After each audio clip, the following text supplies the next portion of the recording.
Welcome back. Uh, this is the third video. Our goal again is to show you how to archive all of your source files that you submitted during the semester. And we are going to do the Unix commands that will get us to that goal. You're going to be introduced to a couple of new commands, so let's hold on.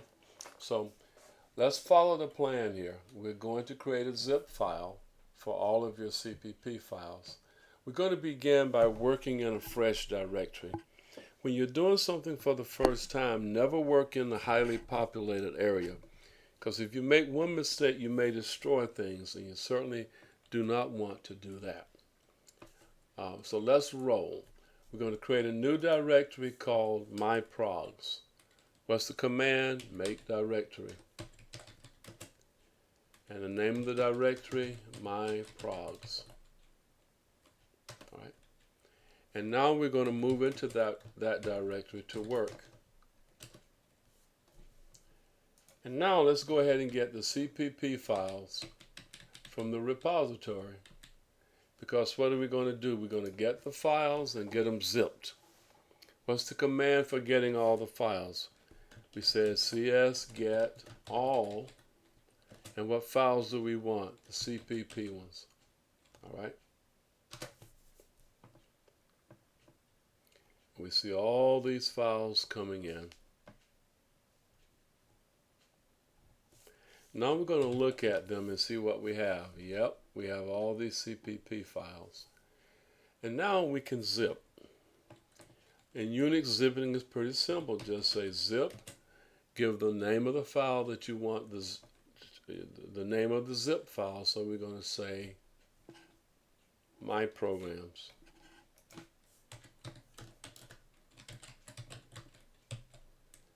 And we're going to say zip everything that ends in CPP. Zip all the CPP files.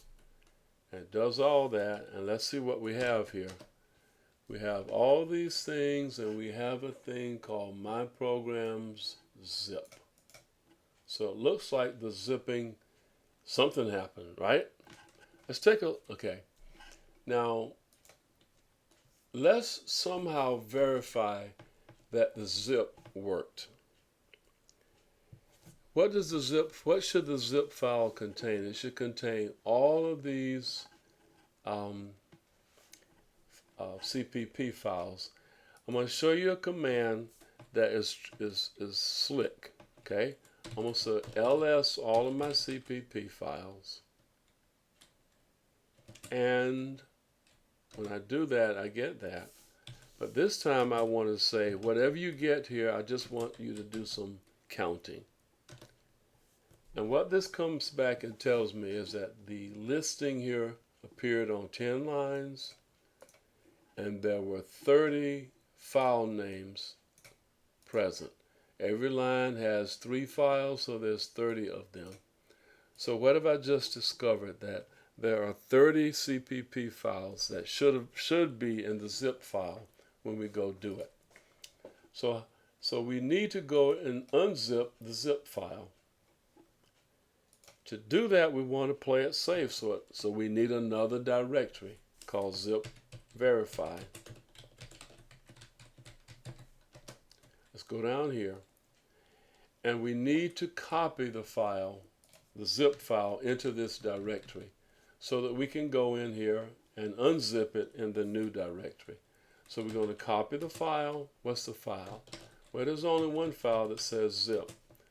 We're going to copy it into what directory? Zip verify. And now we're going to move into the zip verify and see what's in here. And we have the zip file. What do we need to do now? Well, we need to unzip the file to see what's in it. So let's say unzip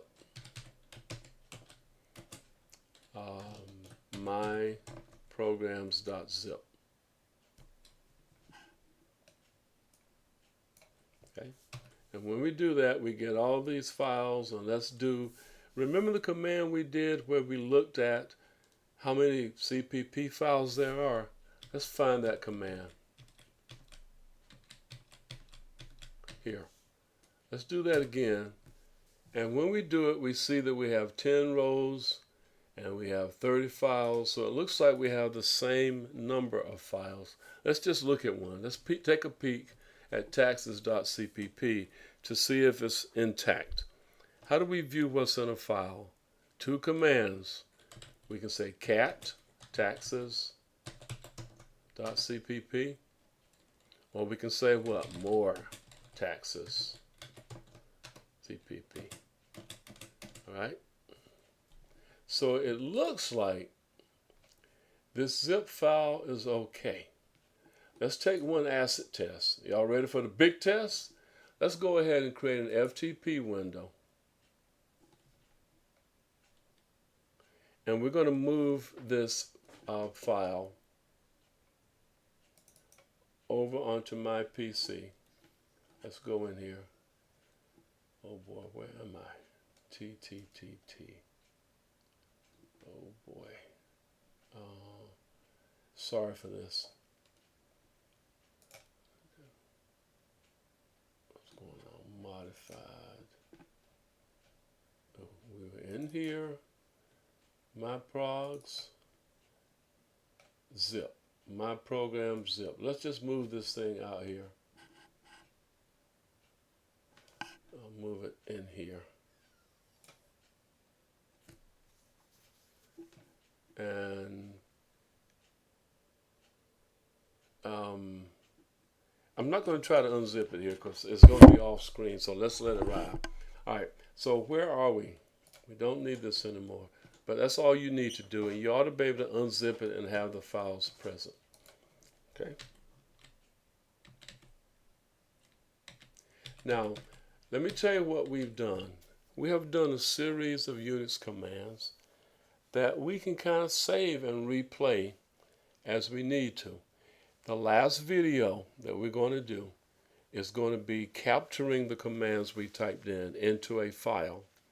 And this file is really a Unix program, also called a script. And this script, again, can be replayed anytime you want to archive something. Is that clear? So that all these steps we went through, we don't have to type them in over and over again. So we're going to stop here.